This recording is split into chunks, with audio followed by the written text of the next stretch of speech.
So welcome to lesson 3 of revision grade 10s. Today we look at equations. So remember, with equations as opposed to expressions, your equal sign with expressions used to run down the margin on the left hand side. With equations, your equal sign runs down the middle, and this is where I want a value for x. So I always get x, or my variable, on one side and a value on another. These are algebraic expressions, and the instruction would always be solve for x, r, y, whatever it would be. But when I see solve for, I know it's an equation and my equal sign must run down the middle. So the first kind of equation I'm going to look at is a linear equation.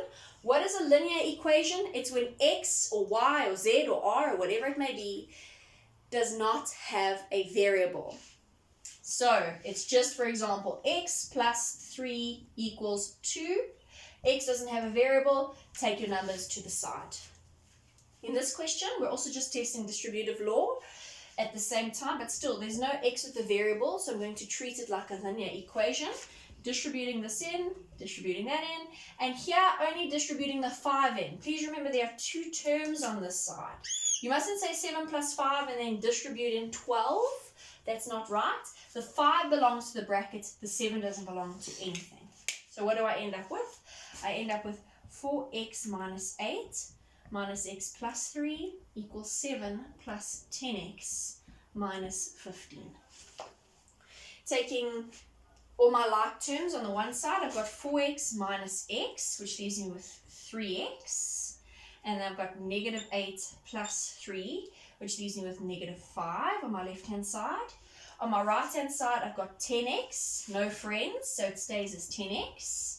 And then I've got 7 minus 15, which gives me negative 8. Getting my x on one side, my numbers on the other side, I'm going to take the 3x over, and I end up with 10x minus 3x is 7x. And I'm going to take the negative 8 over, and it's going to become plus 8. So negative 5 plus 8 is simply 3. Solving for x, I divide by 7. X equals 3 over 7. Our second question is also a linear equation. Even though it's a fraction, what do I notice? There's no variable, there's no power with the x, there's no exponent. So it's still x as linear, straight, one direction. Because it's fractions, I need to find an LCD because I'm adding them. So what LCD am I going to choose between the x's? I'm definitely going to choose an x, LCD. I'm going to choose an x. And between 5 and 15, what am I going to choose? I hope you can see it, 15. So my LCD is going to be 15x. So on this side, how do I make this look like this? I multiply it by 15 and I multiply this by 15. How do I make this look like this? I multiply it by 3, so I multiply that by 3. And how do I make this look like this? I just multiply it by x. So what do I have? I've got 15 over 15x plus 9, not a, over 15x equals 2x over 15x. Right, now because this is an equation, I can just ignore the denominator now. Why can I do that? Because to get rid of the denominator, if I was solving for x, I would have to times by it. Because I'm dividing, to do the opposite would be timesing.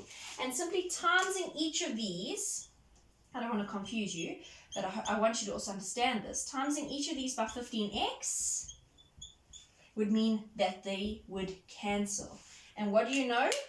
I'm simply left with 15 plus 9 equals 2x. So you don't have to show this step when you are doing equations. You can just drop it, not when you're simplifying. So if you have an expression and you're simplifying, you cannot drop the denominator. It's only when you're solving because of this reason. Solving for x, 15 plus 9 is 24 equals 2x. Solving for x would mean dividing by 2, x equals 12. That's my answer. So for question 3, I'm now looking at a literal equation, and my literal equation is f equals 9c over 5, and I ask you to make c the subject. So in other words, solve for c, get c on its own. How would you get c on its own? The first thing I would do is get rid of that division, and how do I get rid of division? I do the opposite, I times. So on this side, I times as well, because this and this will cancel. So I'm left with 5f, or f5, and on this side I'm left with 9c. Still solving for c, I need to get rid of the 9, so that means I do the opposite of timesing. I divide by 9, because that and that will cancel. And making c the subject, I'm left with 5f over 9. So question 4, I'm looking at a quadratic equation. A quadratic equation always comes down, so as opposed to a linear, a quadratic equation would have always had x squared. So why is this a quadratic equation? Or perhaps x cubed, because now you know how to factorize with cubes. But how would this be quadratic? Because if I did FOIL, I would end up with x squared minus x plus 6 minus 6 equals 0. My x has a power, hence it's a quadratic. This has already been factorized because quadratics come with steps, and I'll talk to you about it now. But this has already been factorized, so this is a very easy quadratic equation. You do not do this step. You simply move from this to this. I need to make this bracket equal 0, and I also need to make this bracket equal to 0. So I've got x plus 6 equals 0, and I've got x minus 1 equals to 0. They all of a sudden become linear. Each of these individual brackets become linear equations. Look, the x doesn't have the power. So this is easy. X on one side, numbers to the other side. Take that over. I have x equals negative 6, or I have x equals 1. Because when I take it over. And x equals 1. Question number 5 is also quadratic because it's been broken down into these two brackets. Okay. So I need to make this bracket equal 0, and then alternatively I need to make this bracket equal to 0. So I've got 5x minus 25 equals 0, and on this side I've got 2 to the power of x minus 1 equals 0. Okay.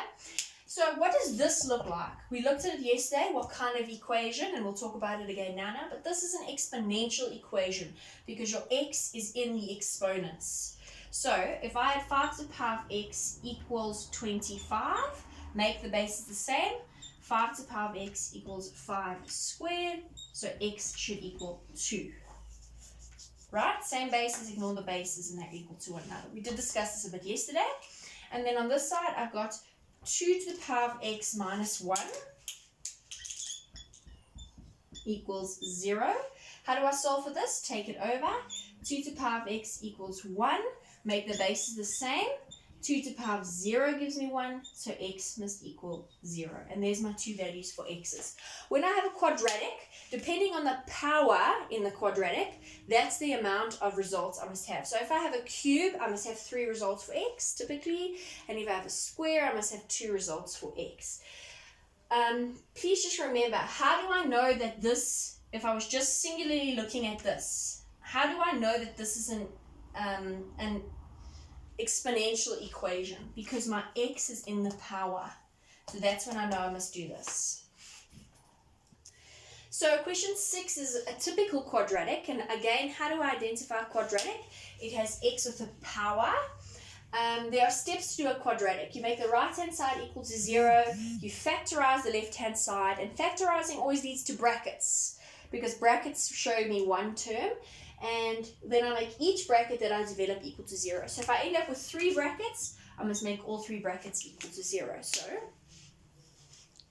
the question we are looking at is this. Definitely a quadratic because x has a power. Make the right hand side 0 means I must move the 12 over, it becomes negative 12. So I end up with x squared plus 2x, negative 3 minus 12 is negative 15 equals 0. Factorizing the left hand side, this is definitely a trinomial. Open up my 2 sets of brackets using plus and minus, x and x. Which factor pairs of 15, when I add together, are going to get me to positive 2? Well, it's plus 5 minus 3. Because 5 times 3 is 15 and 5 minus 3 is 2. What I notice, my two brackets, so I must make this bracket equal to 0, x plus 5 equals 0. What kind of an equation is that? It's linear, so I just take my 5 over, so x is equal to negative 5, and then I must also make this bracket equal to 0, x minus 3 equals to 0, taking the 3 over, x is equal to 3. And those are my two answers for x. Question 7 is a simultaneous equation. There are two methods for simultaneous equations. You can do either elimination or substitution. I'm just going to do elimination. How do I identify simultaneous equations? So I have two equations with two variables. Hence, I'll have a simultaneous equation. So when we do elimination, I need to make the two equations, at least one of the variables in the two equations look exactly the same. I'm going to choose to make x look exactly the same. So it's almost like finding an LCD, but we're just going to have a common factor, rather, or a common multiple, lowest common multiple, and the lowest common multiple between these two is 6. How do I get this to look like 6? I times the whole thing by 3. And how do I get this to look like 6? I times the whole thing by 2. This is also an easy trick. I've just multiplied them by each other. This had a 3, so multiplying by 3. This had a 2, so multiplying by 2. So what does that leave me with? That leaves me with 6x plus 12y equals 42. And over here, I'm left with 6x plus 10y equals 42. What do I notice now when I eliminate? If I had to take this minus this, my x's cancel because they're exactly the same. So that's exactly what I'm going to do. I'm going to say 6x plus 12y equals 42. That was my first equation. And 6x plus 10y equals 42 from my second equation. Now I'm just going to subtract them because I need one of the variables to disappear. And what do I know is going to disappear? 6. Because 6 minus 6 is 0. So my x's disappear. I've got 12y minus 10y is 2y. Remember, I'm minusing a positive, which is subtraction. And then I've got 42 minus 42, which is 0. So how big is y? Y is 0, because 0 divided by 2 is 0. So now I've only solved for one variable. Remember, we have two equations with two variables, so I still need to solve for the second variable. How do I do that? I just substitute y in. And you can substitute y into any one of these equations. I'm going to substitute it into here because that looks like it's going to be the easiest. So instead of writing y, I'm going to write 0. So I have 2x plus 4 times 0 equals 14. So I end up with 2x equals 14. How big is x? X is 7, because 2 times 7 gives me 14. So that's my answer. Y equals 0 and x equals 7. And that's a simultaneous equation.